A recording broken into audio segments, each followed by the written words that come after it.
Shalom, kita akan bersama-sama merenungkan firman Tuhan dari Lukas pasal 24 ayat yang ke-36 sampai dengan ayat yang ke-49. Ya, saya akan membacakan untuk kita semua Lukas pasal 24 ayat 36 sampai dengan ayat 49. Ya, demikian firman Tuhan. Dan sementara mereka bercakap-cakap tentang hal-hal itu, Yesus tiba-tiba berdiri di tengah-tengah mereka dan berkata kepada mereka, "Damai sejahtera bagi kamu." Mereka terkejut dan takut dan menyangka bahwa mereka melihat hantu. Akan tetapi ia berkata kepada mereka, "Mengapa kamu terkejut dan apa sebabnya timbul keraguan di dalam hati kamu? Lihatlah tanganku dan kakiku, aku sendirilah ini. Rabalah aku dan lihatlah, karena hantu tidak ada daging dan tulangnya, seperti yang kamu lihat ada padaku." Sambil berkata demikian, ia memperlihatkan tangan dan kakinya kepada mereka. Dan ketika mereka belum percaya karena girangnya dan masih heran, berkatalah ia kepada mereka, "Adakah padamu makanan di sini?" Lalu mereka memberikan kepadanya sepotong ikan goreng. Ia mengambilnya dan memakannya di depan mata mereka. Ia berkata kepada mereka, "Inilah perkataanku yang telah kukatakan kepadamu ketika aku masih bersama-sama dengan kamu, yakni bahwa harus digenapi semua yang ada tertulis tentang aku dalam kitab Taurat dan kitab nabi-nabi dan kitab Mazmur." Lalu ia membuka pikiran mereka sehingga mereka mengerti kitab suci. Katanya kepada mereka, "Ada tertulis demikian, Mesias harus menderita dan bangkit dari antara orang mati pada hari yang ketiga. Dan lagi dalam namanya berita tentang pertobatan dan pengampunan dosa harus disampaikan kepada segala bangsa, mulai dari Yerusalem. Kamu adalah saksi dari semuanya ini. Dan aku akan mengirim kepadamu apa yang dijanjikan Bapakku. Tetapi kamu harus tinggal di dalam kota ini sampai kamu diperlengkapi dengan kekuasaan dari tempat tinggi." Demikian firman Tuhan. Saya akan berikan tema menjadi saksi kebangkitan Kristus. Bapak Ibu saudara kasih Tuhan tahu ya, mungkin pernah dengar atau mungkin dulu pernah belajar, yaitu tokoh yang bernama Galileo Galilei.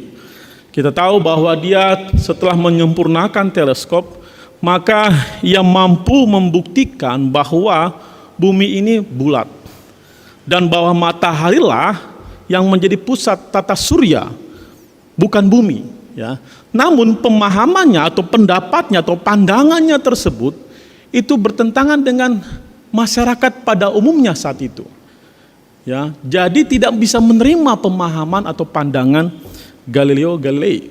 Bahkan gereja Katolik Roma Katolik pada saat itu pun tidak menyetujui atau bertentangan pemahaman mereka dengan pendapatnya Galileo Galilei. Dan akhirnya dia walaupun bertentangan, tapi karena dia yakin apa yang dia sampaikan, apa yang pendapat yang dijabarkan, dia itu sungguh yakin itu benar. Sehingga dia tidak takut dengan segala ancaman. Dan pada akhirnya dia dihukum, yaitu hukuman tahanan rumah, nggak boleh kemana-mana. Bahkan tulisannya nggak boleh disebarkan. Dan akhirnya dia mati di dalam tahanan rumah. Namun dia mati dengan keyakinan bahwa apa yang selama ini dia pahami itulah yang benar. Nah, Bapak Ibu saudara kasih Tuhan, demikian juga saat kita menjadi saksi Kristus. Waktu kita menjadi saksi Kristus, maka yang pertama-tama yang harus kita miliki adalah kita harus percaya tentang Yesus Kristus. Ya, bagaimana mungkin kalau kita tidak mempercayai apa yang dituliskan dalam Injil, bahwa Yesus itu pernah ada di bumi 2000 tahun yang lalu secara fisik, Dan dia adalah Allah yang telah menjadi manusia, dan dia lahir dari Maria dan menderita di bawah pemerintahan Pontius Pilatus dan mati, dikuburkan, dan pada hari yang ketiga bangkit dan naik ke surga dan akan datang kembali untuk menghakimi orang hidup dan yang mati. Kalau kita tidak mempercayai akan apa yang disampaikan oleh Injil, bagaimana mungkin kita menjadi saksi Kristus? Karena itulah ini menjadi poin yang paling terutama waktu kita menjadi saksi kebangkitan Kristus. Kita harus percaya bahwa Yesus Kristus telah bangkit. Kita harus percaya semua yang disampaikan Injil tentang Yesus itu adalah benar, bukan mitos dan bukan hanya karangan atau cerita atau dongeng, tapi itu adalah kenyataan di dalam sejarah. Nah, karena itu kita harus percaya. Ini kuncinya. Namun Bapak Ibu saudara kasih Tuhan, untuk percaya Yesus bangkit atau percaya mengenai apa yang disampaikan oleh Injil tentang Yesus, itu murni bukan dengan kemampuan kita, tapi murni dalam kuasa dan kemampuan Tuhan. Ya, kalau kita mungkin melihat dalam contoh yang telah kita baca sebelumnya, sebelum perikop ini, di mana bahkan sebelum jauh perikop-perikop ini, Yesus pernah memberitahu 4 kali bahwa dia akan mati, namun pada hari yang ketiga dia akan bangkit. 4 kali dia mengatakan itu sebelum dia mati. Tetapi Bapak Ibu saudara kasih Tuhan, sewaktu kubur kosong, ya, kita melihat dalam pasal 24 ayat 1, 2 dan 3, saat para perempuan datang ke kubur, maka mereka menyaksikan bahwa kubur itu kosong. Saat mereka melihat kubur itu kosong, mereka tidak langsung menghubungkan antara kubur kosong dengan perkataan Yesus yang sebanyak 4 kali. Harusnya mereka waktu melihat kubur kosong, mereka langsung menghubungkan, oh, Tuhan Yesus kan pernah bilang dia akan mati dan pada hari yang ketiga dia akan bangkit. Oh, berarti kubur kosong menunjukkan bahwa Yesus bangkit, gitu ya. Ini sudah ada bukti yang terlihat jelas bahwa kubur itu kosong, bukti yang tidak bisa disangkal lagi, ya. Namun walaupun mereka lihat kubur kosong, tetapi mereka tidak menghubungkan kubur kosong dengan pernyataan Yesus sebanyak 4 kali. Kalau kita melihat dalam Yohanes 20 ayat 1 sampai dengan 2 dan ayat 11 sampai dengan 13, waktu Maria melihat kubur kosong, maka dia berpikir langsung mayat Tuhan Yesus diambil orang, sehingga ia menangis. Dia menangis dan wah, ini mayat Yesus diambil orang. Dia tidak berkata, wah, Yesus bangkit, tapi dia menangis, mayat Yesus diambil orang. Demikian juga kalau kita melihat dalam pasal 24 ayat 9 sampai dengan 11. Maka kita menemukan bahwa para rasul pun, para murid yang pertama pun, saat mendapatkan laporan dari para perempuan yang pulang dari kubur kosong, mereka tidak percaya. Bahkan mereka mengatakan omong kosong perkataan para perempuan. Kita melihat dalam pasal 24 ayat yang ke-10. Perempuan-perempuan itu ialah Maria dari Magdalena dan Yohana dan Maria ibu Yakobus dan perempuan-perempuan lain juga yang bersama-sama dengan mereka memberitahukannya kepada rasul-rasul. Tetapi bagi mereka perkataan-perkataan itu seakan-akan omong kosong dan mereka tidak percaya kepada perempuan-perempuan itu. Sungguh pun demikian, Petrus bangun, lalu ia cepat-cepat pergi ke kubur itu. Ketika menyenguk ke dalam, ia melihat hanya kain kapan saja. Lalu ia pergi dan ia bertanya dalam hatinya, apa yang kiranya telah terjadi. Jadi, para murid sudah mendapatkan bukti. Kalau ini menunjukkan iman, percaya seseorang kepada Yesus dengan kemampuannya sendiri, bukti itu sudah seharusnya membuat mereka percaya bahwa Yesus telah bangkit.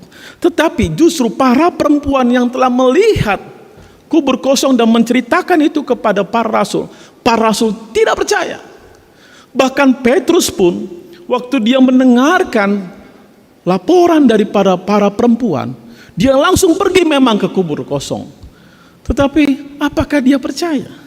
Jelas sekali kata, lalu ia pergi dan ia bertanya dalam hatinya, apa yang kiranya telah terjadi? Seharusnya kalau dia percaya bangkit, wah Yesus telah bangkit. Tapi dia masih berpikir, apa sekiranya yang telah terjadi?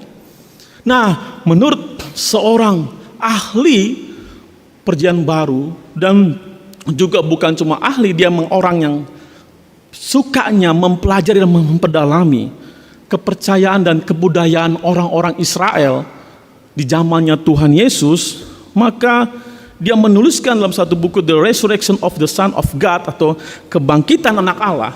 Dan tulisannya dia menuliskan bahwa orang-orang Yahudi pada saat zaman Tuhan Yesus di Palestina pada saat itu, mereka mempercayai bahwa kebangkitan itu akan terjadi saat pada akhir zaman.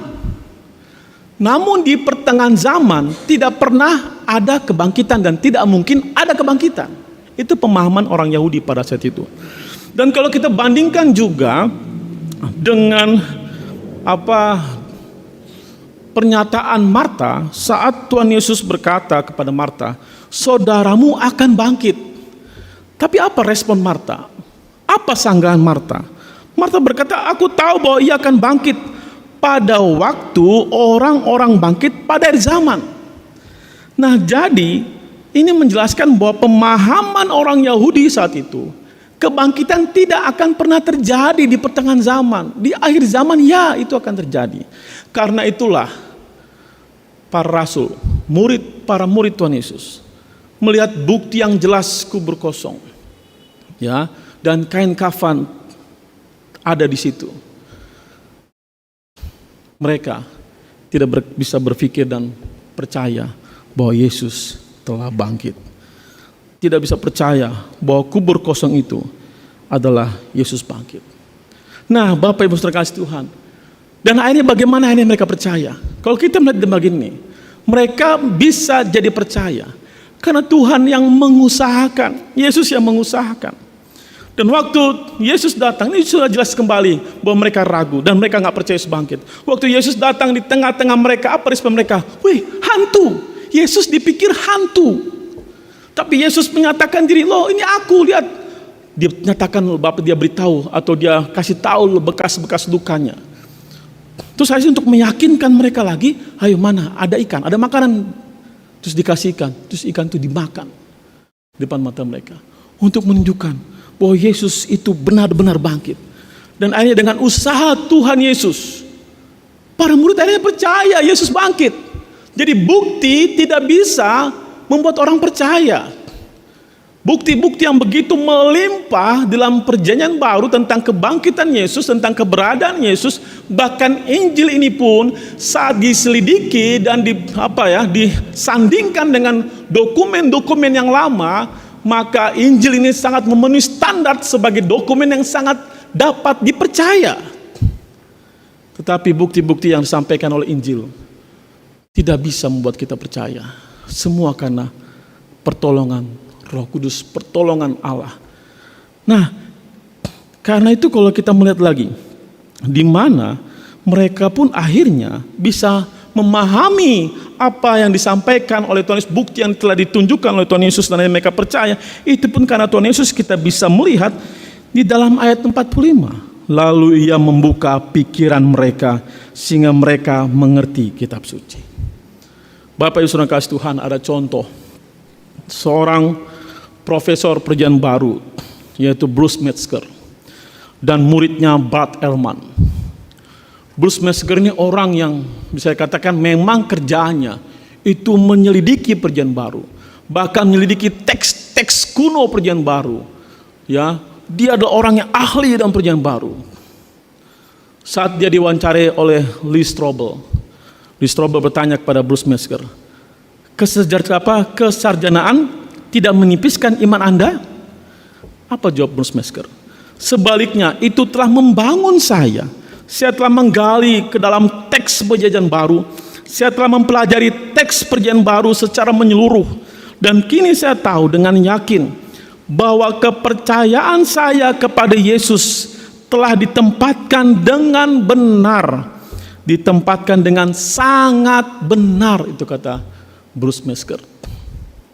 Dia justru semakin yakin tentang apa yang dimani mengenai Yesus saat dia menyelidiki Perjanjian Baru. Tapi beda dengan muridnya, Brad Ehrman. Dia juga menggali teks Perjanjian Baru. Dia juga mempelajari Perjanjian Baru secara menyeluruh. Justru apa yang didapatkan oleh Brad Ehrman tadi? Dia meragukan tentang laporan mengenai Yesus di dalam Injil. Dia meragukan bahwa Yesus itu benar bangkit. Dia meragukan bahwa Yesus benar-benar mati.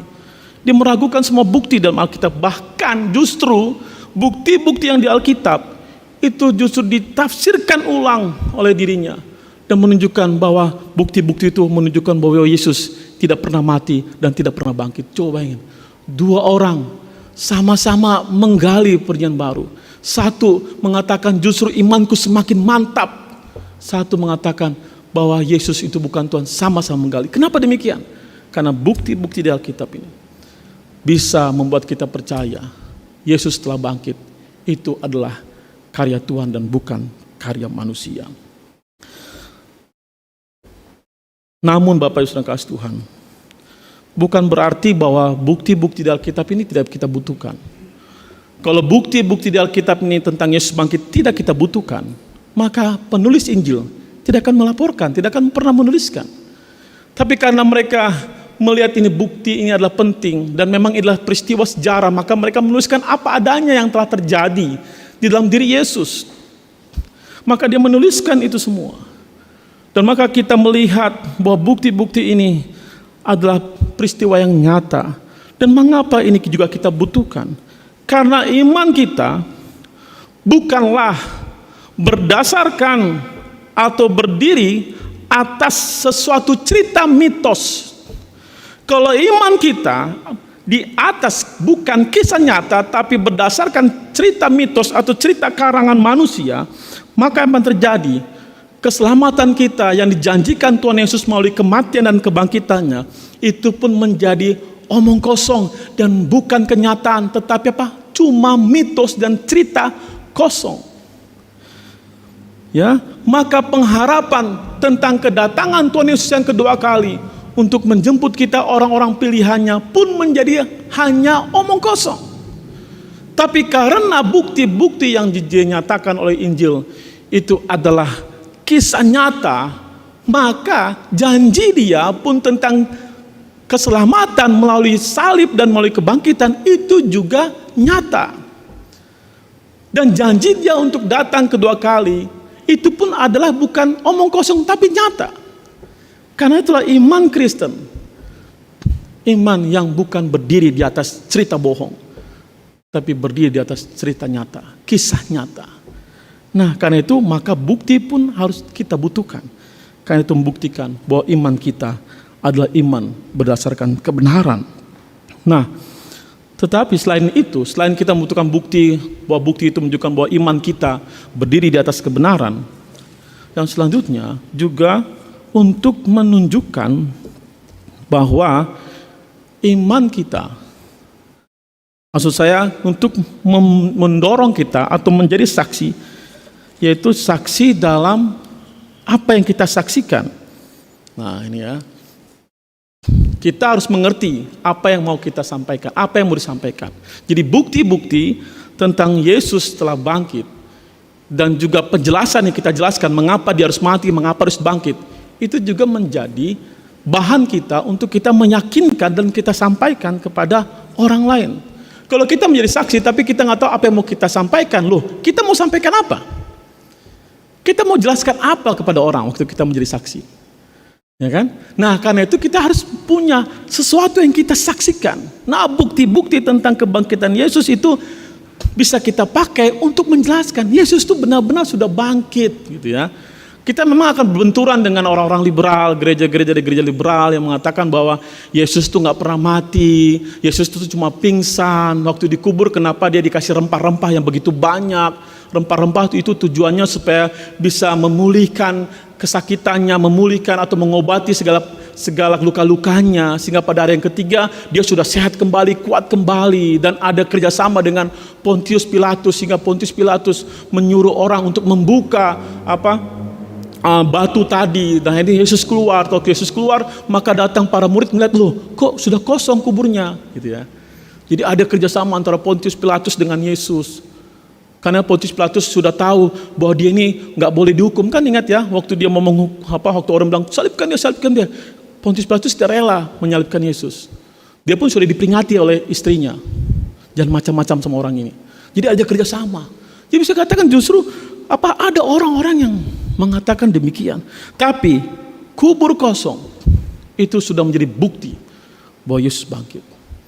Kalau memang kubur kosong itu adalah rekayasa atau apapun yang dikatakan oleh orang liberal, seharusnya para Sanhedrin bisa membuktikan mayat Yesus ada letaknya di mana. Ya, karena Yusuf dari Arimatea itu adalah salah satu dari anggota Sanhedrin yang ditugaskan oleh Sanhedrin untuk menguburkan mayat Yesus. Kuburan mayat Yesus itu kuburan yang ditunjuk langsung sama Sanhedrin. Karena ada tanggung jawab Sanhedrin, yaitu apa? Tidak boleh ada bangkai. Karena besok Sabat. Tanah harus kudus dari kenajisan, dan bangkai itu adalah menajiskan tanah. Jadi Sanhedrin punya tugas supaya menguduskan tanah sebelum masuk hari Sabat. Jadi Sanhedrin lah yang menyiapkan kubur dan yang menguburkan Yesus. Kalau seandainya mayat itu dicuri atau apalah cerita mereka semua, maka seharusnya mereka bisa membuktikan ini mayatnya. Dan Yesus bukan pingsan, dia benar-benar mati, karena jelas pengeksekusi Yesus adalah tentara Roma yang sudah terbiasa mengeksekusi orang. Jadi pasti Yesus mati. Nah, bukti-bukti itu, dan bahkan kalau kita melihat dalam Alkitab, yang pertama menyaksikan tentang Yesus telah bangkit kubur yang kosong, itu adalah para perempuan. Para perempuan di dalam kebudayaan pada saat itu adalah orang yang tidak dapat dipercaya. Bahkan kesaksian para perempuan itu tidak boleh didengar, dan tidak bisa katakan perempuan tidak boleh bersaksi. Nah, seandainya Injil ini ditulis, Injil ditulis dengan suatu karangan-karangan saja, seharusnya para penulis Injil menuliskan bukan para perempuan yang pertama menyaksikan kubur kosong. Seharusnya para tokoh-tokoh rasul, mungkin Petrus kah, Yohanes kah, Yakobus kah, yang harus mengatakan, ya kubur Yesus telah kosong, gitu ya. Tapi mengapa para perempuan yang dituliskan? Bukankah ini membuat justru melemahkan kesaksian daripada tulisan Injil ini? Karena penulis Injil menulis apa adanya. Yang ada di kenyataan adalah para perempuan, maka para perempuan ditulis. Dan juga para murid yang gak percaya Yesus bangkit dan tidak percaya, karena kalau mereka percaya Yesus bangkit, harusnya mereka mendirikan kemah di sekitar kubur Yesus. Tapi mereka gak percaya. Nah, tetapi mengapa mereka yang tidak percaya bahwa Yesus bangkit, kok tiba-tiba mereka menjadi orang yang memberitakan tentang kebangkitan Yesus, bahkan rela mati dibunuh demi berita tentang kebangkitan Yesus. Seandainya kebangkitan Yesus itu adalah bohong, loh kenapa mereka rela mati? Dan mengapa juga mereka bisa berubah seradikal percaya Yesus bangkit, sebelumnya mereka adalah orang yang tidak percaya sama sekali tentang kebangkitan Yesus. Nah, itu dikarenakan Yesus bangkit. Jadi banyak bukti di Alkitab tentang kebangkitan Yesus. Nah, inilah kita menyampaikan. Setelah kita menyampaikan bukti-bukti bahwa Yesus bangkit, terus apa? Apa tujuan Yesus bangkit? Nah, di saat itulah kita mulai menyampaikan secara teologis. Kenapa Yesus bangkit? Kenapa dia harus lahir? Kenapa dia harus mati? Kenapa dia harus bangkit? Semua itu memiliki suatu tujuan untuk menyelamatkan. Salib untuk menyucikan kita dari dosa, melepaskan kita dari hukuman. Bangkit untuk menunjukkan bahwa kita telah dibebaskan dari hukuman dosa. yaitu maut. Jadi dengan penjelasan itu tersebut baru kita bisa menyampaikan apa yang bisa kita sampaikan. Menjadi saksi, menyampaikan tentang apa yang disampaikan oleh Injil ini. Karena itu kalau kita melihat dalam Alkitab, jelas sekali bahwa Yesus sebelum mengutus mereka, pergi menjadi saksi, maka yang Yesus lakukan adalah memberikan bukti, dan itu menjelaskan tentang siapa dirinya, gitu ya. Di ayat 44, ya, dan juga ayat 46 dijelaskan. Setelah itu baru mereka disuruh pergi. Nah ini berarti bahwa kita pun demikian. Setelah kita sudah memahami tentang bukti-bukti Yesus bangkit, Yesuslah Tuhan, dan apa tujuannya dia mati dan dia bangkit. Nah saat kita memahami, itu yang kita sampaikan. Sehingga kita menjadi saksi, tahu apa yang kita saksikan. Nah, ya, dan yang ketiga adalah bahwa kita juga dipimpin oleh Roh Kudus. Jadi waktu kita menjadi saksi, kita harus yakin bahwa Roh Kudus itu akan menolong kita. Karena itu di dalam ayat yang ke-49, aku akan mengirim kepadamu apa yang dijanjikan Bapakku, tetapi kamu harus tinggal dalam kota ini sampai kamu diperlengkapi dengan kekuasaan dari tempat tinggi. Nah, Roh Kudus itu dijanjikan oleh Bapa. Karena itu saat Roh Kudus diberikan pada hari Pentakosta, baru para rasul menjadi saksi.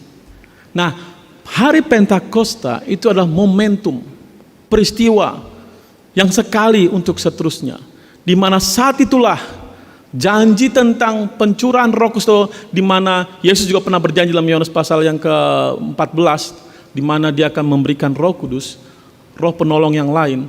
Nah, saat hari Pentakosta maka Roh Kudus diberikan kepada siapa? Kepada semua orang percaya sampai saat ini. Nah, ini yang buat kita harus yakin. Yakin, ketika kita harus yakin apa? Bahwa ada Roh Kudus yang akan menolong kita dalam kita berhadapan dengan orang, yaitu menyampaikan tentang Yesus Kristus. Kita harus percaya bahwa ada Roh Kudus yang menyertai kita, yang menolong kita dalam berbicara. Dan Roh Kudus juga akan memberikan kita kuasa, sehingga perkataan kita adalah perkataan yang memiliki kuasa. Bukan kata-kata yang hampa, tapi Tuhan berikan penolong bagi kita. Nah, jadi kita nggak sendirian, tapi ada Roh Kudus. Yakin itu, karena kalau kita nggak yakin, kita merasa, aduh, bisa nggak ya? Karena menjadi saksi itu, menjadi saksi Tuhan Yesus itu adalah impossible. Masih impossible apa? Kalau kita dengan kekuatan kita, maka semuanya omong kosong. Perkataan kita tidak ada kuasa, dan orang yang mendengar pun tidak bisa percaya. Suatu impossible dengan kekuatan kita, tapi menjadi sesuatu yang pasti terjadi karena Roh Kudus beserta. Ingat, membuat orang percaya itu adalah karya Roh Kudus. Maka kita harus butuh, dan bukan cuma butuh, tapi kita bersyukur Roh Kudus memang sudah tinggal dalam diri kita, dan Roh Kudus akan tolong kita. Sehingga dalam kita menyampaikan, Roh Kudus tolong kita untuk mengingat apa yang telah kita pelajari untuk kita sampaikan. Dan waktu kita sampaikan, Roh Kudus akan tolong kita sehingga apa yang kita sampaikan itu ada kuasa. Dan saat orang itu mendengar, Roh Kudus juga, kalau memang dia adalah umat Allah, kalau memang dia adalah domba Allah yang akan mendengarkan suara gembalanya, maka Roh Kudus itu akan membuat dia percaya dengan apa yang kita sampaikan. Jadi Bapak Ibu saudara kasih Tuhan, mari kita menjadi saksi Kristus, saksi kebangkitan Kristus. Bukankah kita adalah orang-orang yang sudah percaya Yesus? Bukankah kita adalah orang yang sudah memegang Alkitab sebagai bukti-bukti yang jelas tentang Yesus Kristus? Mari sampaikan itu kepada orang yang belum mengerti dan belum menerima Yesus sebagai Tuhan. Dan kiranya Tuhan akan tolong kita dan menjadikan kita saksi kebangkitannya. Mari kita berdoa.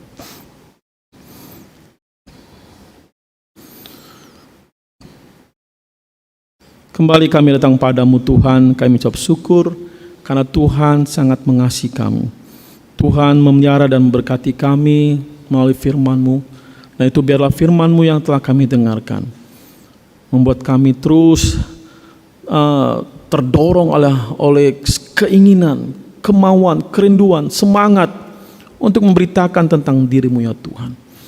Karena memang ini tanggung jawab kami, tugas kami, tapi kami bersyukur waktu kami kerjakan tugas ini, kami tidaklah sendirian, kami ada Roh Kudus yang akan menolong kami. Pakailah kami Tuhan menjadi alat-Mu supaya ada orang-orang yang akhirnya mendengarkan tentang Kristus melalui kami. Kami percaya Tuhan akan menolong kami, karena itulah janji-Mu di mana Engkau menyertai kami sampai kepada akhir zaman.